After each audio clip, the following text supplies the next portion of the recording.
Hello everyone, welcome to learner be extra. I am Shivani Chauhan. इस video में हम लोग देखेंगे क्लास 9 साइंस की बुक का चैप्टर 14 नेचुरल रिसोर्सेज। तो देखिए, हम लोग जल्दी ही क्वेश्चन आंसर्स भी कंप्लीट कर देंगे सारे के सारे चैप्टर्स के। तो जैसे ही मैं ट्राई कर रही हूँ कि जल्दी से जल्दी आपके चैप्टर्स भी कंप्लीट हो जाएँ, तो फिर उसके बाद क्वेश्चन आंसर्स भी हो जाएंगे। स्टार्ट करते हैं चैप्टर। देखिए, इसमें बताया गया है कि हमारा प्लानट जो अर्थ है ना, वो ओनली प्लानट है जिस पर लाइफ पॉसिबल है। फिलहाल के लिए तो हमें यही पता है, अब हो सकता है एलियंस वगैरह हों, बट कुछ अभी हमें एविडेंसेस तो नहीं मिले हैं। तो फिलहाल हम यही समझ के चलेंगे कि अर्थ इकलौता ऐसा प्लानट है जिस पर लाइफ अवेलेबल है, जिस पर ज़िंदगी, दुनिया या फिर जीवन एग्जिस्ट कर सकता है। लाइफ जो है ना अर्थ पे, वो काफ़ी सारी चीज़ों पे डिपेंड करती है। ज़्यादातर जो लाइफ फॉर्म्स होते हैं, we no need an ambient temperature. Ambient temperature का मतलब होता है एक पर्टिकुलर टेम्परेचर जिस पे आप जिंदा रह सकते हैं। अब आप 100 डिग्री सेल्सियस पे तो भुन जाएंगे ना, आप नहीं रह सकते। तो हमारा एक टेम्परेचर रेंज है जिसमें हम लोग रह सकते हैं।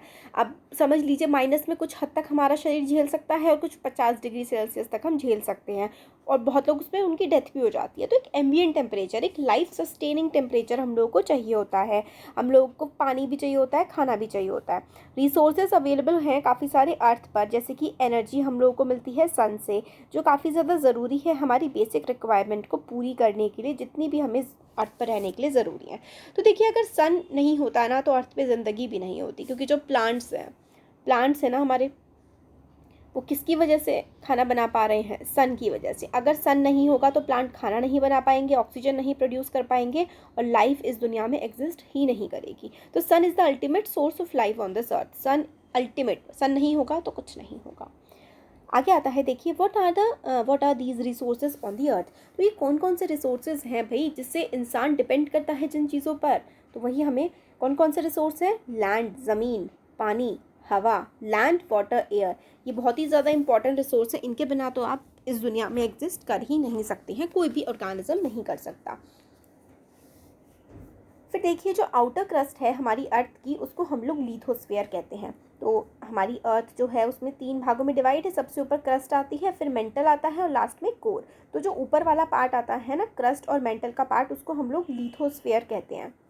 तो जो लिथोस्फीयर है ना अर्थ का, वो काफ़ी ज़्यादा हमारे लिए इम्पॉर्टेंट पार्ट है। वाटर जो है कवर करता है 75% ऑफ अर्थ सरफेस। मतलब जो अर्थ का 75% सरफेस है, वो तो किसने कवर करा हुआ है? पानी ने। It is also found underground, और पानी जो है अंडरग्राउंड, ज़मीन के नीचे भी हम लोग को देखने के लिए मिलता है। These comprise hydrosphere. तो अर्थ पे जिस जिस जगह पानी है, हर सबको पूरे के पूरे को हम मिला दें तो वो क्या बनता है? उससे उससे हाइड्रोस्फेयर बनता है। तो एयर जो हमारी अर्थ को कवर करे हुए है, वो एक ब्लैंकेट की तरह काम करती है, और हम उसको एटमॉस्फेयर कहते हैं। तो ये हमारी अर्थ है। हमारी अर्थ के ऊपर क्या है? हमारे अर्थ पे हवा है ना, एयर है। तो ये जो एक ब्लैंकेट सा बना करके रखती है हमारी अर्थ पर, इसको हम लोग क्या कहते हैं? एटमॉस्फेयर। तो इम्पॉर्टेंट है द एयर। एटमॉस्फेयर की आपको डेफिनेशन बतानी है, तो the air that covers whole of the earth like a blanket is called atmosphere. तो हवा जो पूरे अर्थ को ब्लैंकेट की तरह, चादर की तरह ढक करके रखती है, उस चीज़ को हम लोग क्या कहते हैं? उसे हम एटमॉस्फेयर कहते हैं। लिविंग थिंग्स जो है ना, वो are found to exist. Living things are found where 3 exist. These 3 exist. क्या 3 एग्जिस्ट? जहाँ पर हमारा एटमॉस्फेयर भी हो, हाइड्रोस्फेयर भी हो, और बायोस्फेयर। बायोस्फेयर जहाँ पर एटमॉस्फेयर, हाइड्रोस्फेयर और लिथोस्फेयर होते हैं ना, उसको हम लोग हाइड्रोस्फेयर कहते हैं। तो देखिए, हमें आगे इसमें बताया गया है, the life supporting zone of earth where the atmosphere, hydrosphere, lithosphere interact and make life possible is called as biosphere. तो बायोस्फेयर क्या होता है? जिसमें हमारा एटमॉस्फेयर भी हो, जिसमें हमारा हाइड्रोस्फेयर भी हो, और जिसमें हमारा लिथोस्फेयर भी हो। तो वो हमारा क्या बनता है? बायोस्फेयर बनता है। जिसमें एटमॉस्फेयर, लिथोस्फेयर, हाइड्रोस्फेयर, सारी की सारी चीज़ें अवेलेबल होती हैं, वहीं पर ही लाइफ एग्जिस्ट कर सकती है, ज़िंदगी रह सकती है, और उसी चीज़ को हम लोग बायोस्फेयर कहते हैं। तो यही बताया गया है हमें, लाइफ सपोर्टिंग जोन जहाँ पर ज़िंदगी हो सकती है अर्थ पर, अर्थ का लाइफ सपोर्टिंग जोन जहाँ पर एटमॉस्फेयर, हाइड्रोस्फेयर, लिथोस्फेयर इंटरैक्ट करता है, मिलता है। मैंने आप लोगों को ये डायग्राम बना के दिखाया ना, आप लोग एग्जाम में बनाएंगे ना, बहुत अच्छा इफेक्ट पड़ेगा। यहाँ पे आप लिख दीजिए कि ये हाइड्रोस्फेयर है, यहाँ पे लिख दीजिए एटमॉस्फेयर है, ये लिख दीजिए लिथोस्फेयर, और बीच में ये जो यहाँ पे ये तीनों के तीनों एटमॉस्फेयर, हाइड्रोस्फेयर, लिथोस्फेयर मिल रहे हैं, ये हमारा है बायोस्फेयर। और बायोस्फेयर में ही लाइफ एग्जिस्ट कर सकती है। बायो का मतलब ही लाइफ होता है। तो बायोस्फेयर कहाँ पर एग्जिस्ट करता है? जहाँ पर हाइड्रोस्फेयर, लिथोस्फेयर, एटमॉस्फेयर मिलते हैं। आप सोच रहे होंगे कितनी बार मैंने ये बोल दिया। बहुत ज़्यादा इंपॉर्टेंट है आपके एग्जाम पॉइंट ऑफ व्यू से। एग्जाम में क्वेश्चन आता है ना, तो ये डायग्राम ज़रूर बनाइएगा, ज़्यादा अच्छे नंबर मिलते हैं डायग्राम्स, फ्लो चार्ट्स बनाने से। तो अब आगे हमें बताते हैं living things constitute the biotic component of the biosphere. तो लिविंग थिंग्स, जिन चीज़ों में जान है वो बायोटिक, मतलब living things constitute the biotic component of biosphere. Biosphere में जिसमें जान होती है उन्हें हम क्या कहते हैं? बायोटिक। बायोस्फेयर में जिनमें जान होगी उन्हें हम बायोटिक कहेंगे। लिविंग थिंग्स जो होती हैं, द एयर हो गया, वाटर हो गया, सॉइल हो गया, ये नॉन लिविंग थिंग्स होती है ना, तो हम इनको एबायोटिक कहते हैं। तो हमारा जो बायोस्फेयर होता है, एक उसमें एबायोटिक होता है और एक उसमें बायोटिक होता है। तो बायोटिक मतलब जिस चीज़ में जान होती है, एबायोटिक जिसमें जान नहीं होती, जैसे कि जो मिट्टी हो गई, पानी हो गई, हवा हो गई, इनमें कोई जान थोड़ी ना होती है, तो इसलिए इनको हम लोग एबायोटिक कहते हैं। ये तो हम बचपन से भी पढ़ते आ रहे हैं। अब let us study these abiotic components in detail. अब पहले हम लोग एबायोटिक कंपोनेंट्स अच्छे से पढ़ते हैं। The breath of life air. Breath of life, आप हवा से ही तो सांस लेते हैं। हवा का मतलब एयर होता है। एयर में बहुत सारी गैसेज होती हैं, जिसमें से एक गैस ऑक्सीजन भी है, नाइट्रोजन भी है, कार्बन डाइऑक्साइड, आर्गन, मीथेन, बहुत सारी गैसेज हमारी हवा में प्रेजेंट होती हैं। तो हम लोगों ने पहले भी पढ़ा है कि एयर की कंपोजिशन क्या होती है। About the composition of air in the first chapter. तो देखिए फर्स्ट चैप्टर में हम लोगों ने कंपोजिशन ऑफ एयर के बारे में पढ़ा है कि लगभग 21% हमारे हवा में क्या होती है? O2। O2 का मतलब होता है ऑक्सीजन। फिर उसके बाद हमारे 78% के लगभग हम लोगों को नाइट्रोजन मिलती है। 0.03% हम लोगों को कार्बन डाइऑक्साइड मिलती है। फिर आर्गन वगैरह भी रहती है। हाँ, तो अब बहुत सारी गैसेस होती हैं। तो एयर क्या होता है? It is a mixture of many gases, जैसे कि नाइट्रोजन हो गया, ऑक्सीजन हो गया, कार्बन डाइऑक्साइड हो गया, वाटर वेपर हो गया। तो हमारी हवा इन सब चीज़ों का मिक्सचर होती है। It is interesting to note that even the composition of air is the result of life on earth. तो जो एयर की जिस तरीके से कंपोजिशन है ना, उसकी वजह से हमारी ज़िंदगी स्टार्ट हुई है। प्लैनेट्स जैसे कि वीनस और मार्स है, वहाँ पर कोई भी लाइफ अवेलेबल नहीं है। The major components of the atmosphere is found to be carbon dioxide. तो कार्बन डाइऑक्साइड, वीनस और मार्स पे लाइफ हमें क्यों नहीं देखने को मिलती है? क्योंकि वहाँ का जो एटमॉस्फेयर है वहाँ पे मेनली क्या है? Carbon dioxide. ये चीज़ इंपॉर्टेंट है, आपसे पूछा जाएगा कि वीनस और मार्स में कौन सी गैस मिलती है, तो आंसर है कार्बन डाइऑक्साइड मिलती है। इसीलिए वहाँ पे लाइफ एग्जिस्ट नहीं कर सकती, क्योंकि लाइफ को एग्जिस्ट करने के लिए तो ऑक्सीजन चाहिए होती है। हमारी जैसी लाइफ को, अब एलियन लाइफ हो सकता है कि वो कार्बन डाइऑक्साइड से जिंदा रहते हो, तो बात अलग है। फिलहाल हमको ऐसा कुछ पता नहीं लगा है। तो इन फैक्ट जो कार्बन डाइऑक्साइड कॉन्स्टिट्यूट करती है लगभग 95 से लेकर 97% किसका? वीनस और मार्स का। वीनस और मार्स में कितनी ज़्यादा देखिए कार्बन डाइऑक्साइड होती है। यूकारियोटिक सेल्स जो हैं और काफ़ी सारे प्रोकारियोटिक सेल, हमने चैप्टर 5 में पढ़ा था ना। यूकारियोट जो नए बने हुए सेल्स हैं, प्रोकार्डियोट जो बहुत ही पुराने ऑर्गेनिज्म, जो हमारी धरती पर जब बनी थी हमारी धरती, तब जो ऑर्गेनिज्म आए थे वो प्रोकार्डियोट्स थे, और अब यूकारियोट्स हैं जैसे कि ह्यूमन बींग्स। तो हम लोगों ने देखा था need oxygen to break down glucose molecules and get energy for their activities. तो जो प्रोकार्डियोट्स भी थे, यूकारियोट्स भी थे, सबको क्या चाहिए था? ऑक्सीजन चाहिए था, ताकि उनको अपनी एनर्जी मिल सके, क्योंकि वो लोग जो खाना खाते हैं वो ग्लूकोज की फॉर्म में स्टोर हो जाता है बॉडी में। अब इस ग्लूकोज को तोड़ने के लिए क्या चाहिए होता है? ऑक्सीजन चाहिए होती है, ताकि क्या मिल पाए? एनर्जी मिल पाए। तो इसीलिए हम लोग समझते हैं कि ऑक्सीजन की बहुत ज़्यादा ज़रूरत होगी। This result in the production of carbon dioxide. अब हम लोग जब ग्लूकोज हमारी बॉडी में ब्रेक डाउन होता है ना, तो कार्बन डाइऑक्साइड रिलीज होती है, उसको हम सांस की हेल्प से बॉडी के बाहर छोड़ देते हैं। Another process which result in the consumption of oxygen and the concomitant production of carbon dioxide is combustion. Combustion का मतलब होता है जब कोई चीज़ जल रही होती है ना, तब भी हम देखते हैं अगर आपको आग जलानी है, तो अगर आपके ऑक्सीजन नहीं होगा ना, तो आग नहीं जलेगी। और जब आग जलती है तो क्या प्रोड्यूस होता है? कार्बन डाइऑक्साइड प्रोड्यूस होता है। तो आग को जलाने के लिए ऑक्सीजन की ज़रूरत होती है और वो प्रोड्यूस कार्बन डाइऑक्साइड करती है। This includes not just human activities which burn fuels to get energy but also forest fires. जंगलों में खुद ब खुद आग लग जाती है, उसकी वजह से भी बहुत ज़्यादा कार्बन डाइऑक्साइड रिलीज़ होती है। तो despite this percentage of carbon dioxide हम बहुत ज़्यादा सारे ह्यूमंस छोड़ भी रहे हैं, बहुत सारे चीज़ों की वजह से कार्बन डाइऑक्साइड हमारे एटमॉस्फेयर में प्रोड्यूस हो रही है, फिर भी कार्बन डाइऑक्साइड बहुत ज़्यादा नहीं है, एक फिक्स्ड ही अमाउंट में प्रेजेंट है। तो कार्बन डाइऑक्साइड फिक्स होती है दो तरीके से। Green plants convert carbon dioxide into glucose in the presence of sunlight. तो जो ग्रीन प्लांट्स होते हैं वो फोटोसिंथेसिस का जब प्रोसेस कर रहे होते हैं ना, तो उनके कार्बन डाइऑक्साइड को वो क्या करते हैं, सनलाइट की प्रेजेंस में क्या बना देते हैं, ग्लूकोज, सॉरी मतलब अपना गड़बड़ बोल दिया मैंने।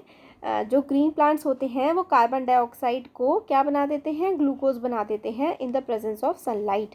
Many marine animals use carbonates dissolve in sea water to make their shells. तो प्लांट्स भी इस तरीके से यूज़ करते हैं कार्बन डाइऑक्साइड को ग्लूकोज में कन्वर्ट कर देते हैं अपने खाने में। और इसी तरीके से काफ़ी सारे मरीन एनिमल्स, मरीन का मतलब होता है समुद्र में रहने वाले या पानी में रहने वाले जो कुछ जानवर होते हैं, उनका ना ऊपर ना शेल होता है, जैसे कछुए का शेल होता है ना, उसके ऊपर कवच। इसी तरीके से काफ़ी सारे समुद्र में रहने वाले जानवरों का भी कवच होता है, तो वो कार्बन डाइऑक्साइड कार्बोनेट से बना देते हैं। जैसे कि कोरल रीफ्स के बारे में अगर आपने सुना होगा, तो वो भी कार्बोनेट्स का यूज़ करते हैं अपना शेल बनाने को।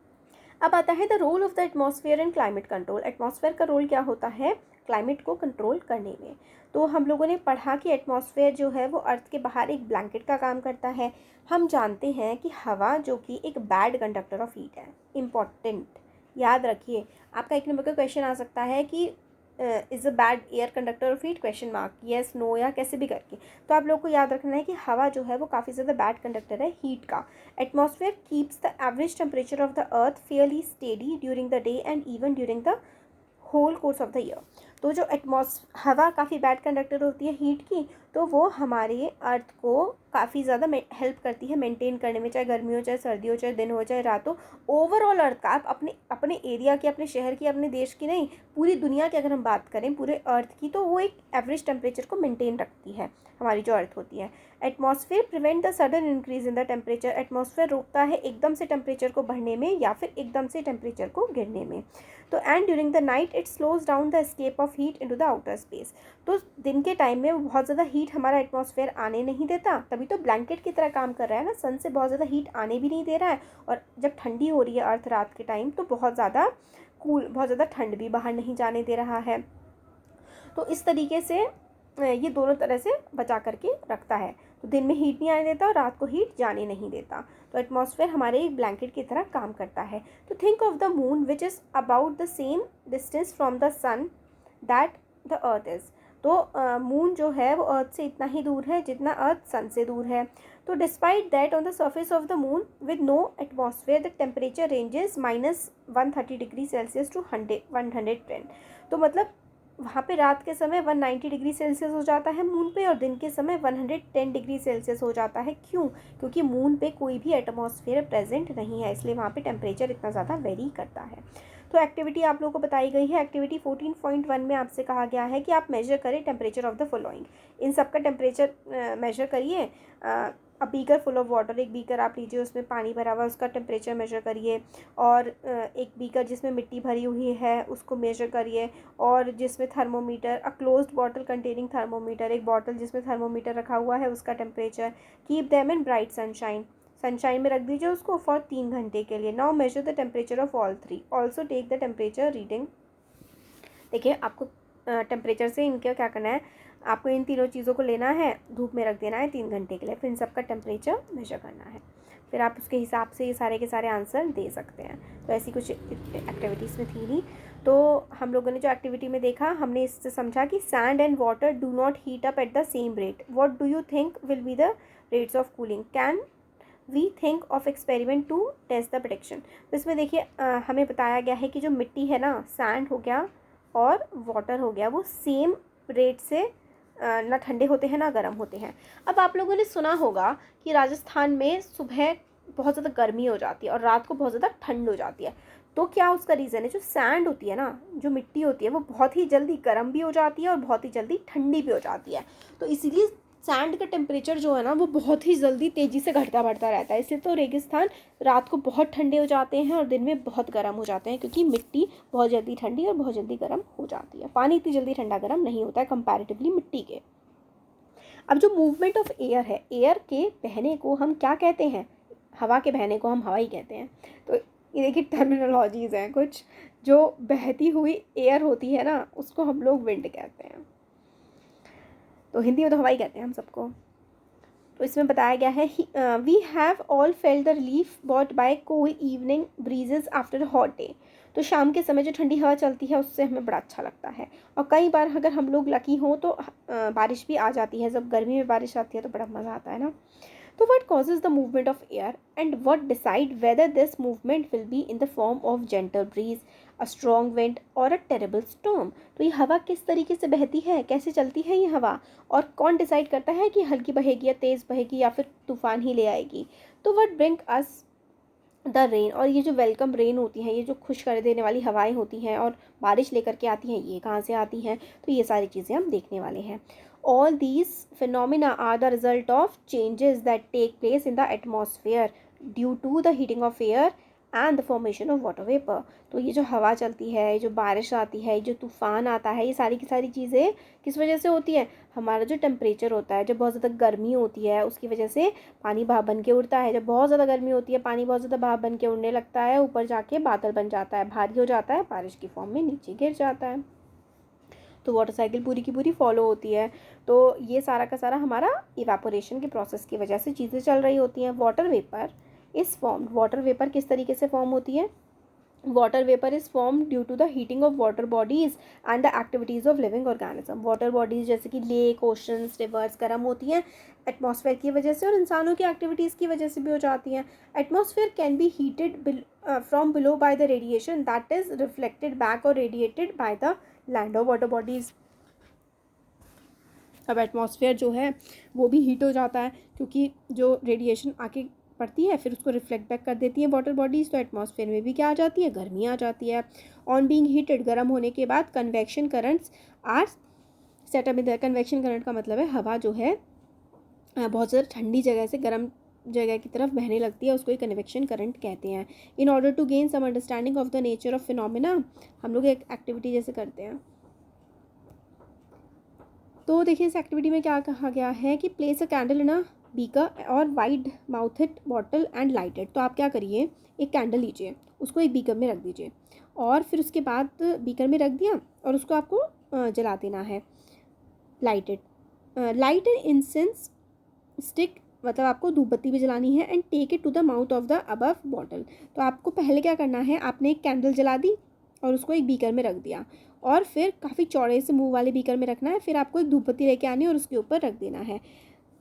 विच way does the smoke flow when the incense stick is keep near the edge of the mouth. तो किस तरफ को स्मोक फ्लो करेगा? जब आप बिल्कुल माउथ की तरफ रख देंगे तो इस तरीके से वो फ्लो करने लगता है। तो which way does the smoke flow when the incense stick is kept little above the candle. जब बिल्कुल कैंडल के हल्का सा ऊपर होगा तो किस वे में फ्लो करेगा।